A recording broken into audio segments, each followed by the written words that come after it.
Welcome back, ladies and gentlemen, to the village of Theburbo, just outside of Carthage, and actually, as the crow flies, not too far away from the historical battlefield of Ad Decimum, which we'll talk about in a later episode, but that was the battle where Belisarius first defeated the Vandals in Africa, and it just so happens that's also relatively close to where we first defeated the giant 3 Vandal armies in the last episode. I am Marcus Aurelius, and this is Total War, The Last Roman, and History. In the last episode, we discussed Belisarius' early life, and the next time he appears in the historical record is in his late 20s when he is sent east to fight the Persians, along with another general by the name of Citas, in 527. But we're not going to speak about that in this episode. In this episode, I'd like to set the stage of what led up to the current conflict with the Persians, and I'd also like to discuss the Persian army in a little bit of detail. First, though, our boy Belisarius is apparently ready for battle, but he also gained a level. So we're going to give him 2 points of Sentinel, which what that will do is it will improve the melee defense of his entire force plus 6, which is great. Now, he currently has an Artist, which improves public order. Not that useful for him since he is a horde, but there is nothing really better for him. He has a Roman Exile, which will give him plus 15 morale versus other Romans. I can't really see him fighting other Romans, so either way, we're kind of not in a great place in terms of his household. The wooden sword is good, though. It helps us with our research. All right. Now, here's the thing. We would very much like to rid ourselves of these Vandal armies, because, of course, they will regenerate. However, they're very canny, and I do not believe we'll be able to catch up to them, right? So he's going to flee, and I think he's going to end up outside of my zone of control. Yeah. And the same is true of these guys. So I think what I'm going to do instead is I'm going to move John here, and then I'm going to have Belisarius, since I'm more invested in making Belisarius a better commander than John.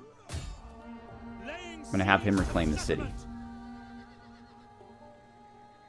Alright, now we're going to encamp. And for Belisarius, I'd like to give him... These guys didn't actually perform to expectations. They're supposedly better statistically than the Limitane, but they break easily and they don't have Testudo. What we're going to do is we're going to try some new units just so we can look at them and see how they perform. So we're going to get the Limitane Lycocranitai, which are very similar to the regular Limitane. They do have very piercing armor damage, and they're not spearmen. They are swordsmen. They probably are statistically superior. Yeah, they have better defense. We'll try one of those. We'll try one of our Slavic auxiliary axemen. And since most of our cavalry down here is Scout Equites, we're going to add a unit of Federati cavalry as well. Our 4th unit will be another unit of Limitane, because we need another unit of Testudo possible spearmen. And that's this guy. Now, we can't really do anything in terms of building, so we're going to leave that as it is. With John, he doesn't have the options to build the cool stuff that Belisarius can, so we're just going to give him also a unit of Federati cavalry, and then one of each Limitane and Federati. So now we have 2 full-strength armies, and yet we're still making an income of about 6,000 denarii, I guess, a turn, and we have a max here of 17,000, so we're doing pretty well. And our food is actually relatively good as well. So the war against the Persians, well, first of all, it's smart to go back a little bit. So 2 emperors ago, that is, the emperor prior to the Emperor Justin, a man by the name of Anastasius, he was in a very major war against the Persians. And the Romans were getting the worst of this war. They were losing battles, they were losing cities, it just wasn't going very well. However, Anastasius caught a break because the Persians were attacked on the other side from the east by a group of steppe nomads known as the Hephthalites.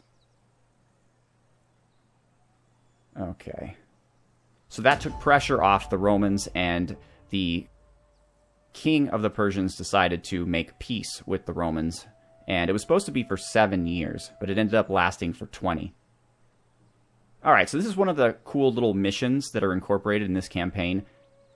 I discussed it before, but essentially Antonina is asking you to adopt her lover as your stepson. Did Belisarius know at the time that this guy was her lover? Probably not. But we don't know for sure, and some people obviously did. But we're going to do it. And there's a pretty steep negative that comes with doing it, which means our army's overall morale or integrity is going to drop by 7 for 10 turns. However, the benefit that we get from it is that we're allowed to go on desert terrain without attrition. And the reason why, and this is, as far as I could tell, a true story, or at least a story that is told as a true story, is that it was Antonina who actually came with the expedition, which was very rare for a Roman general's wife to tag along. But she came with the expedition, and she's the one that had the idea to keep their water from spoiling by putting it in glass jars and burying it in the sand. And so that's what this little event is about. So if we adopt him, she will teach us this secret method. Alright, what do we have here? We have a Vandal spy, Farnobius. Our spy is back. I am a shadow. Let's see, can we take him out?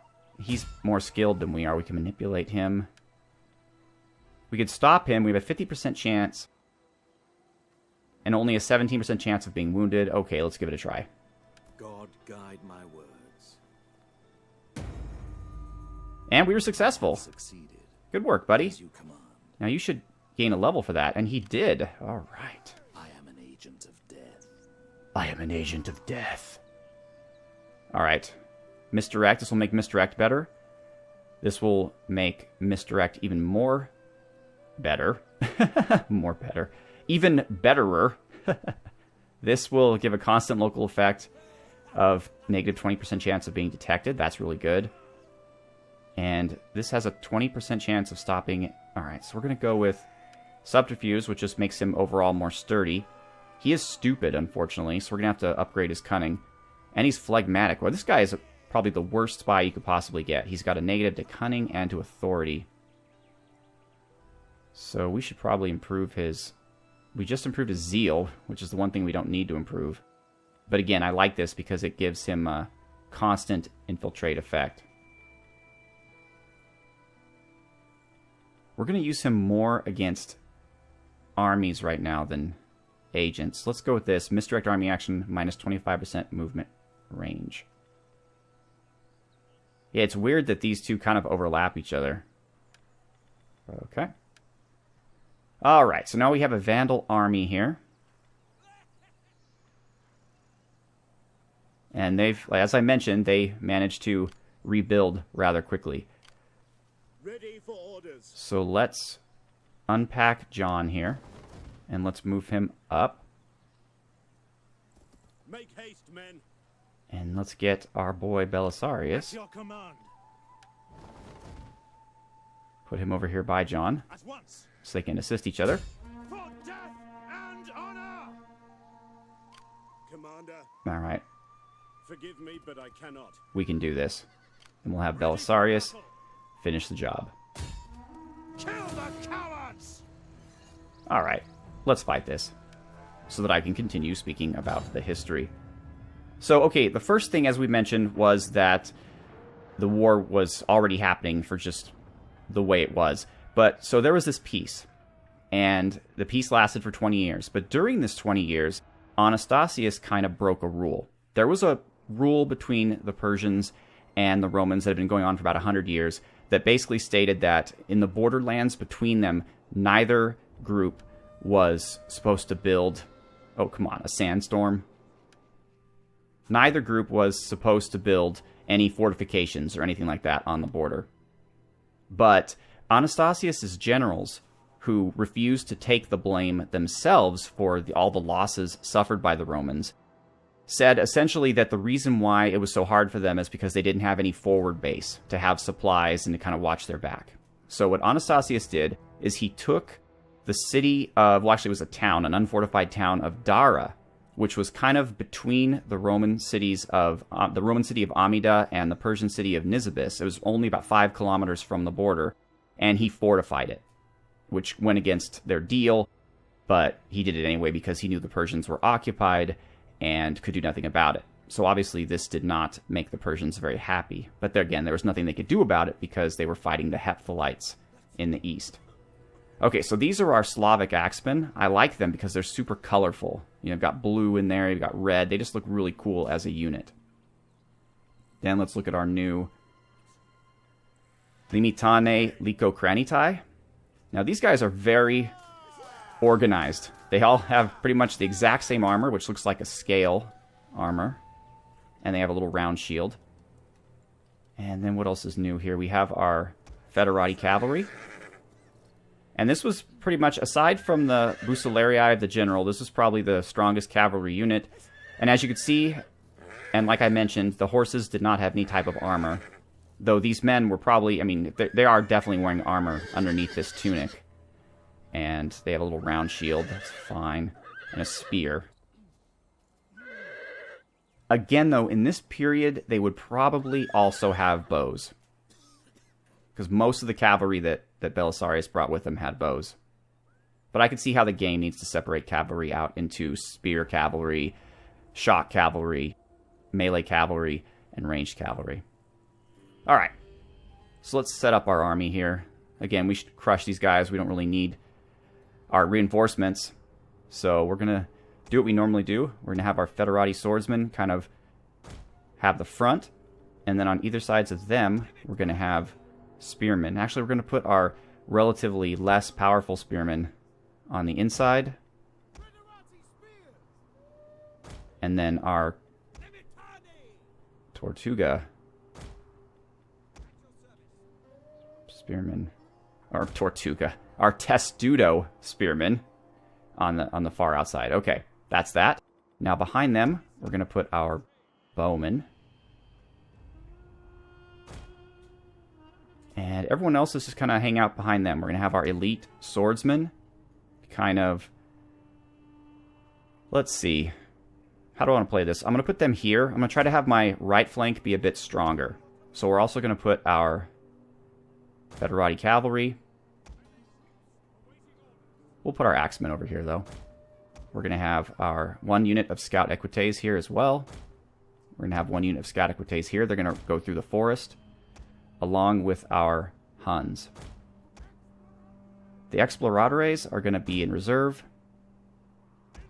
as will our Limitane, our special Limitane, the Lycocranitai. The Bucellarii of Belisarius will keep in the front, so his morale effect will help our troops, because I mentioned they tend to run really easily, more than I would expect that they would. And finally, our Cataphracts will keep here too. They'll be on this flank. Alright, that's everyone. They look good. So we're going to group them all up. Alright, start the battle. Move it up a little bit faster. Oops. And we'll move them up, let's say, to here. Look! Friendly banners! Our reinforcements arrive! Okay, so in addition to building the city of Dara, or actually fortifying the city that was already there, another thing that upset the Persians was, if you recall our last series, where our emperor was Anastasius, our emperor was Arcadius, who was the son of Theodosius the Great. Arcadius himself had a son by the name of Theodosius II, and this son was very, very young. So he asked the then king of Persia, a man by the name of Yazdegerd, to formally adopt Theodosius, so that if Arcadius should die and Theodosius was young, he would have that level of backing and nobody would try to usurp him. And to their credit, the Persians agreed to this. They were really cool about it. So fast forward now to our time, where you have Justin as the emperor, although the empire is pretty much being run by his nephew Peter, who we know of as Justinian, but he's not Justinian yet because he's not the emperor. And the current Persian king, a man by the name of Kavad, asks the same thing of the Romans, you see, because Kavad has numerous sons, and he prefers the youngest one. But obviously that guy's not going to have a very easy time. So, hold on real quick, I'm going to try to rearrange my army here. Did that work? Yeah. So why do you keep moving up here? Oh, whatever. So his son's name was Khusro, and Justin and Justinian were fine with it. You know, they were gonna go ahead and do it. But the advisors cautioned them and essentially said, "Hey, wait a minute, guys. Justinian, or Peter, is your nephew, not your son. So if you adopt the Persian heir, he will have a legitimate claim to the Roman Empire." And this was really stupid advice, in my opinion, because nobody in the Roman Empire would allow themselves to be controlled by a Persian king. So this never would have actually taken place in practice, but these advisors scared them enough that they responded to the king of the Persians, and they essentially said, "Okay, we'll adopt your son, but only a limited form of adoption that we do to barbarians, like the Goths and Germans." And this understandably really upset the Persian king. So as a result, he declared war on the Romans. And that is essentially where we find ourselves at this point. Well, not at this point where we're playing the game, but at this point in our discussion of history. All right, so let's go with this. These guys keep moving around, but let's just keep an eye on what's happening here.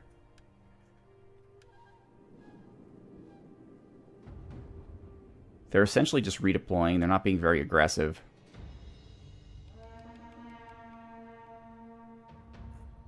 Oh, they're heading toward our allies? That's kind of interesting. I guess I will have to set them up then. Well, let's just move their cavalry here. And actually, they're set up pretty well already. Let's just move the bowmen back. Move the spearmen up a little bit. And this is actually a fairly decent line here.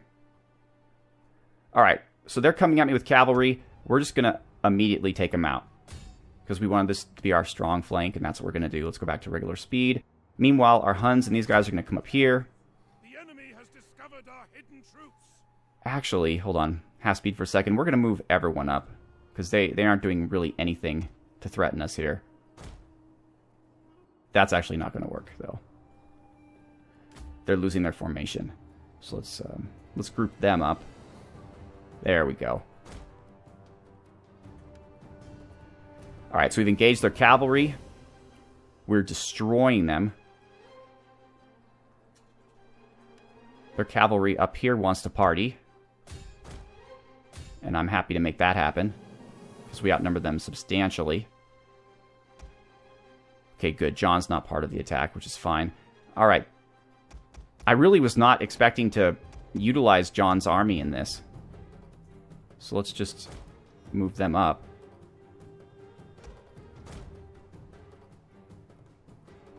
Okay. And infantry's getting in, so let's pull our cavalry back. And we'll take out their slingers with these guys. Alright, so they're making a real push for this. Alright, let's too late. Let's just testudo these guys. And let's get our swordsmen up here. Let's move all these guys up quickly. I think they're still in their group.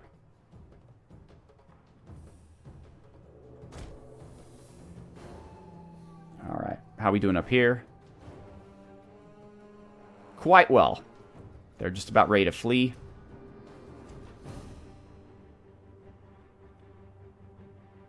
And they're following our cavalry.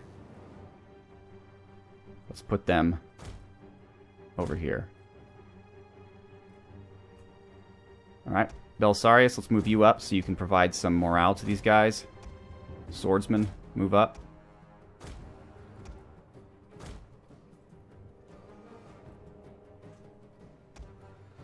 Alright, I mentioned go after these slingers, right?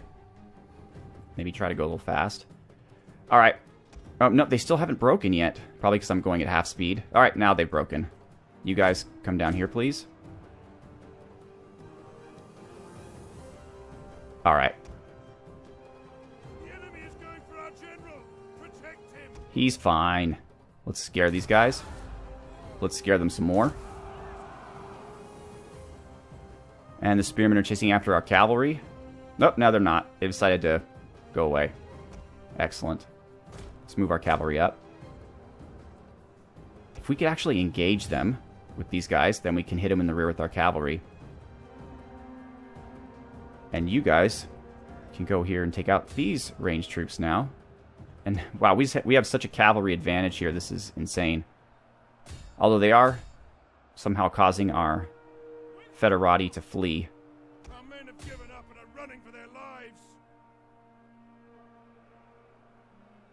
Oh, look at that. The spearmen decided to go ahead and engage us. Of course, that means they're opening up their flank here, which we're going to take advantage of. These guys are coming down after their general. Belisarius is fine, doing his thing. Cavalry, let's hit these spearmen in the back. Let's hit these axemen in the back. And boom. Here come the other ones. Well, that's our cataphracts. Nice. Or was that John? Alright, let's get up here and take out these axemen. Meanwhile, let's get our cavalry out here. They took a bit of a beating, but these guys, this Germanic levy is feeling routed. Let's move these guys down to assist. Move these guys up, up, up. Their general's about ready to flee. These axemen are getting engaged. They're getting engaged. Congratulations, guys! Oh, they're getting crushed. The enemy general is fallen. Enemy general dead. And the battle is over. Praise the gods. Your victory is moments away. But again, they have this uncanny knack of coming back after me, so I'm just going to go ahead and get all of our cavalry units into loose formation, and let's just start running them down. Ranged troops, I'm going to have you stop firing at will. Oh, I didn't even turn on their special ability. That's how undifficult this battle was. Alright, Huns, let's have you also not fire your arrows. And let's have you chase down, I guess, these guys. You can chase down these guys. And that's it. Let's just speed it up.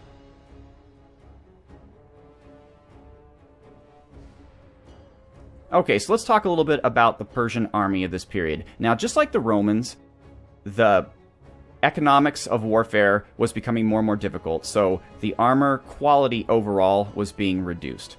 Now, the Persians, unlike the Romans, didn't get rid of all the armor on the horses, but they got rid of most of it, and basically the horses were only armored on the head. And we can end this battle. So, and unlike the Romans, though, also, the Persians were a bit more versatile with their armor. So, for example, you could see a Persian high-level cavalryman wearing scale armor above chainmail with plated vambraces. Not plated, but there's a word for them. But basically, they would utilize and mix and match different types of armor. Commander. Okay, let's see what do we have here. John the Armenian has gained a level. We're going to also give him some defense. Now, his cunning, what would that do for him? Upkeep cost? Alright, fine. And he can now... I'm not going to have him at the Roman exile. That's just stupid. We're not going to be fighting any Romans. And his force, let's give him one integrity boost and one ammunition and replenishment boost. So right now, our morale is pretty great.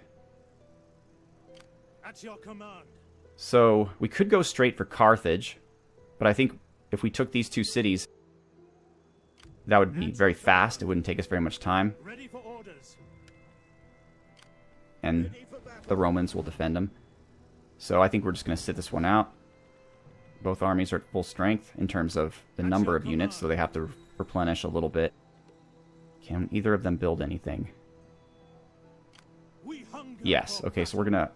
Well, no, this is going to take 2 turns. But I guess we could work one of them now, and then... I think that's how this will work. Okay, we need more expedition growth, so that's important. Alright, everything else looked good. Our spy's already done his thing. There's a time when No. warriors must sheathe No, the no sword peace. and talk Sorry. for the- So the Persian army was very hierarchical. And what I mean by that was the rank that you were in the army, like what type of troop you were, was very related to your social status within the Persian Empire. So all of the high-level nobles, including the 7 most noble families, were what was called the Savaron. And they were the heavy cavalry, and that's where also most of the generals came from as well. Okay, so Belisarius apparently cheated on Antonina and now has an illegitimate child. Well, that's certainly quite different from how real history happened. But that child didn't last and died shortly after being born. And Antonina's thrilled with us because we adopted her lover Theodosius, so we gained the well-watered trait. However, the integrity of our armies are now down by 7 for 10 turns. We should be able to survive that just fine. At your command. All right. So, underneath the Savaron were lesser nobles, and they provided mostly ranged cavalry. So remember, the Savaron provided all the heavy cavalry, including, just so you know, probably the most famous Persian unit, which were known as the Zayeden, or we know them better as the Immortals. We take this. They were a unit of 10,000 strong.